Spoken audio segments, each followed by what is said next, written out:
Hello guys! Welcome back to my channel. This is Learni of Buhay Jumerika.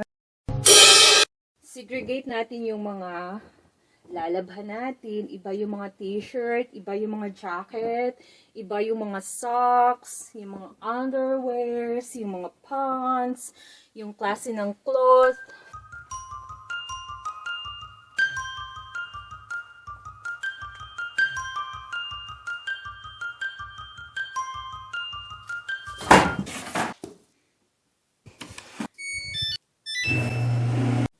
Yung mga utensils dito is mga malinis na sila, pero kailangan ko siyang patuyuin at i-transfer dito sa sink dahil meron pang second batch na mga utensils, mga plato, mga pinggan, mga dyan na ilalagay ko dito. Pinupunasan natin ang mga gamit para madaling tuyo at mailagay natin sa mga drawers. Ito siya guys, dual purpose. Pwede dito gamitin para pang serve, parang tray na pang serve. At dito naman sa kabila is tadaran, chopping board. Dalawa sila, red and white, na regalo sa amin ng kaibigan ni Wade sa Pasko. Multitasking tayo guys. Ang saya-saya ng household chores. Lalagyan natin ng pabango. Then, second batch na naman.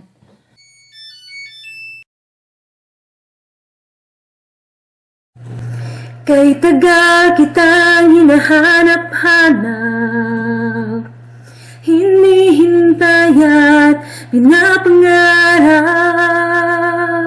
Ngayong nakita ka, di ako papayag na sa piling ko'y mawalay pa. Were you able to flash it? Oh, yeah, you did. Yeah, that's what that thing was for, is unclogging. I did, but this board's got to be mopped Yeah. immediately. Immediately? Yes, if not sooner. As soon as I get done cleaning this, that floor's got to be mopped.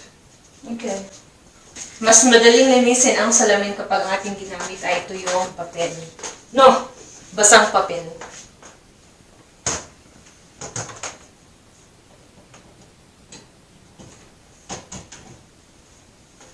Maglinis tayo ng salamin para tayo ay magwapa sa samin.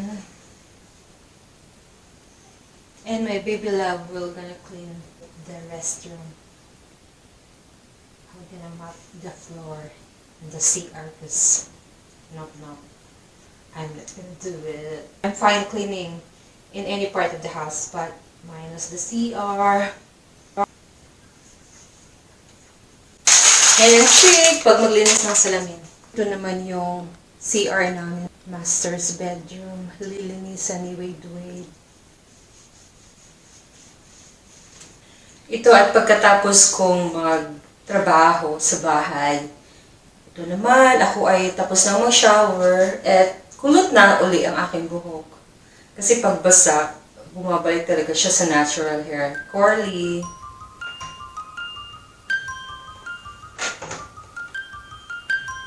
So ito guys, after nang mag-iron ako ng hair is ganito na siya. Ilagay sa mga hanger ang damit. Ito na ang pinakahuling task.